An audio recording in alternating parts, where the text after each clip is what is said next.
Everybody, welcome back or welcome to the channel, covering all things Marvel Snap here. In this particular video, we're going to be talking about how hard is it to get to Infinite, and is it really easy for somebody who just started. I had a video on this, I don't know, about a week or so ago, where we're talking about collection levels, sort of stuff like that. So we'll touch on that a little bit, but a lot more about what I just experienced and some fixes that they might be able to look at. So let's get to it. So like I mentioned, I did a video, I called it a stop leveling video. I'll put the link up above, like I said, about a week ago. And the long and short of that video was there is some thoughts or actualities that if you keep your collection level lower, that your matchups to be able to rank up is a little bit easier, meaning you won't get into the deeper pools. If you're unfamiliar, there's pool 1, 2, 3, 4, 5.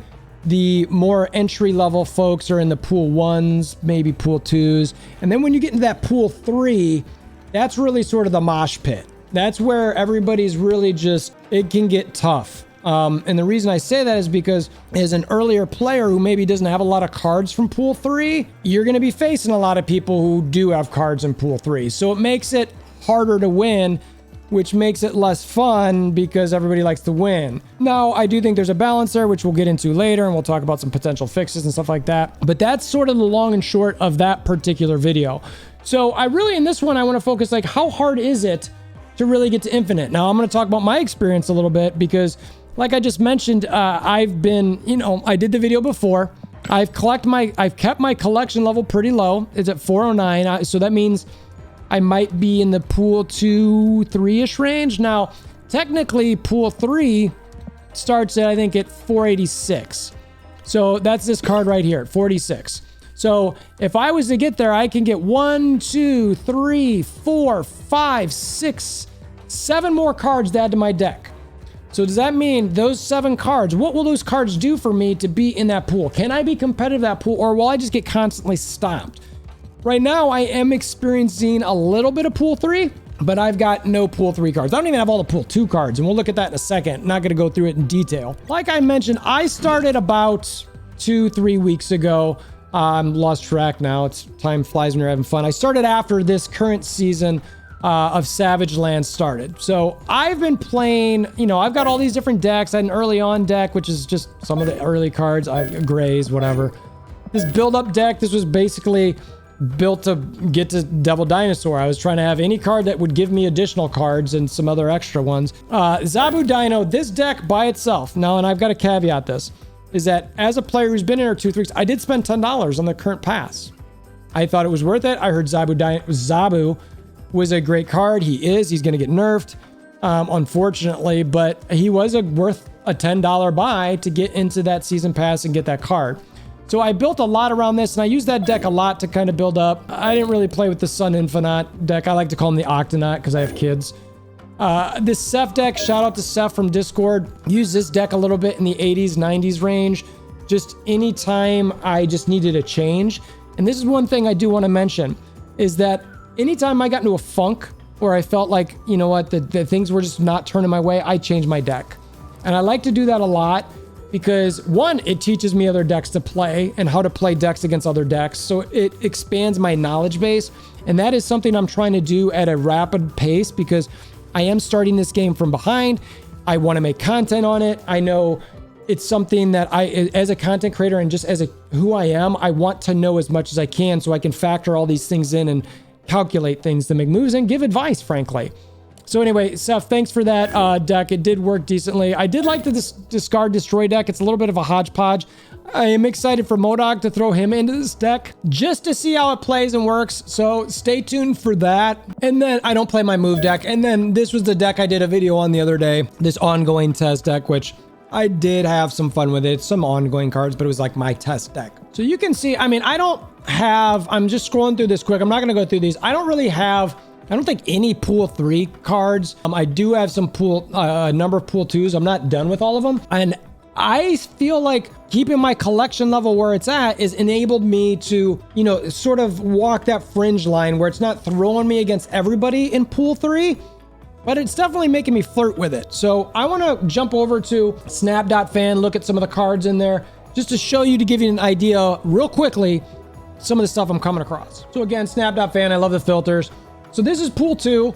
Now, I don't even have all these cards. I don't have Iceman. I think I recently got 13. I don't have Bucky. I don't have Killmonger.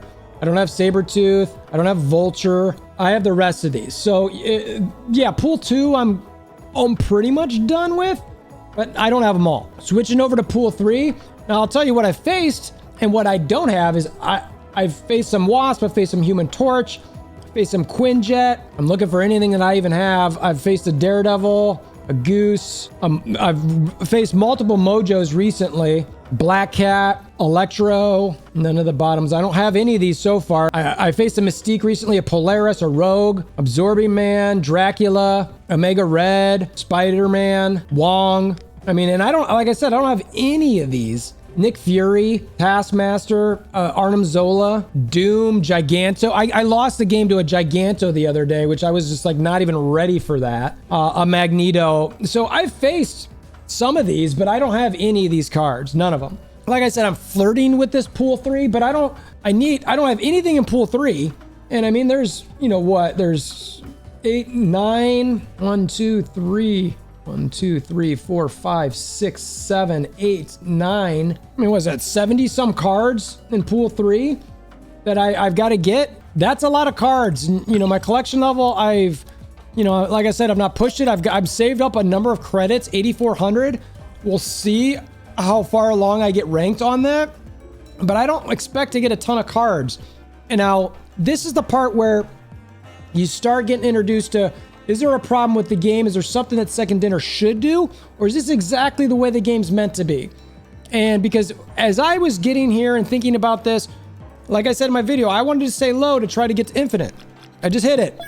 You know, I was super excited. Like, yay, like, is this awesome? Did I do anything special here? I felt like I did something special, even though, as I've talked before, the rewards aren't that great. It was just more of a check the box type thing. But what they do have in game is more of those credits you can buy here. This is what I started thinking about. 12,500 credits that I could get and start building more cards. And I thought, hey, you know what? This could really help me in getting into that pool 3. And I started thinking though, like, look, I've just started this channel to focus purely on Snap. It's not monetized. I'm out of work. I lost my job. You know, we're not in a situation where I feel comfortable spending really much of anything outside of maybe $10 a month or $15-ish a month on a game. Now, would I love to do this? Yes, because I want to make content on it. But right now it's like, now I also think about, well, what about everybody else? There's probably a ton of people playing this game in the exact same boat who also can't spend on stuff like this. So I'm going, okay. So Second Dinner has created this, intentionally or not, I don't know. There's a frustration mechanic once you get into this range. Once you get into the 486 collection level range and you start facing more of those pool 3 players, because you're not gonna have a ton of those cards. So what do you do? And right now, a lot of people, like I said, have been dropping down, or what I've heard is that people have dropped down to level up.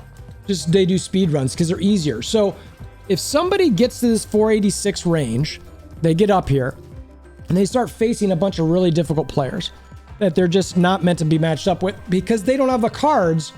What should they do? Now, I get Second Dinner's gonna make money. I will preach this nonstop for all games. Games aren't free to make.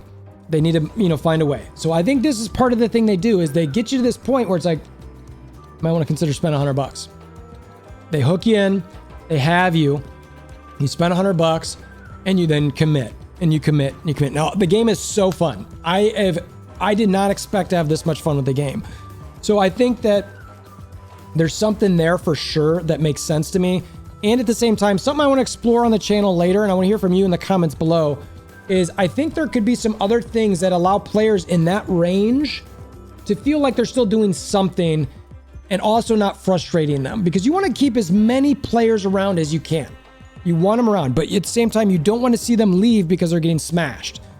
Players don't like to get smashed. They want to have fun. They want to win, but you don't want to hand that to them, right? And this game doesn't do that. You got to grind to get those ranks, right? And honestly, at the end of the day, even when you're looking at these ranks, what are you getting out of it, right? It's not, you're not getting some game-breaking stuff here. So you get a title and some gold. Okay. Not even a lot of gold. You go to the store. You know, what am I going to get for 500 gold? Nothing. Literally nothing. I can't do anything with it. Now it builds my base, and that's good. It helps free-to-play players maybe get one of these variants, which is awesome. And some of these variants are super cool. I definitely want to start getting some variants, play them around, and build them up. And about 24 hours ago, I was super skeptical I would even get to 90. I was flirting with this range here. I grinded, got a good streak. And then, honestly, the streak just continued from last night through this morning, and I just kept going. And that's, I was like, you know what? I want to shoot a video. Because I felt like, am I overexcited about this? Is this special? And I did start asking around and found out that some people make some Smurf accounts and they get to Infinite in like 15 hours, which is like, oh, okay, cool. I'm like, that isn't. So then I started thinking more about this aspect of the game, that there's two things here. To do a speed run for fun to see how quick you can do it, no problem. That's fine. No big deal. The only downside to that would be maybe newer players are going against people that are more trained in the game and getting smashed. Okay, hopefully that's not as often. I can't imagine there's that many Smurfs out there. But the other part is finding a way for those players who are there, who are frustrated and just going to set the game down and not play. Because I have heard a lot of that. Is there's been a lot of players who get to that point and they're just like, okay, I don't want to keep doing this. This isn't fun. So like I said in the stop leveling video, stop leveling for now. Get your credits built up so that you can really jump into that pool 3 as much as you can and get those cards. Now, like I said, the thing that I want to explore, and I'm going to finish up the video with this, is I'd like to hear from you, and I'm going to do a video on this later about some concepts that they could do for this general range and things for people to do in-game. So let me know what your thoughts are on that. Say in the comments below. Come to the Discord. That's in the link to that is in the description below. I'd love to hear from you. We're starting up a little chat community there, Snapchat. It's been fun. Enjoy talking with the folks there, learning the game. I learn it I'm like, hey, why would this happen? What is the thing here? I don't understand why this da-da-da-da.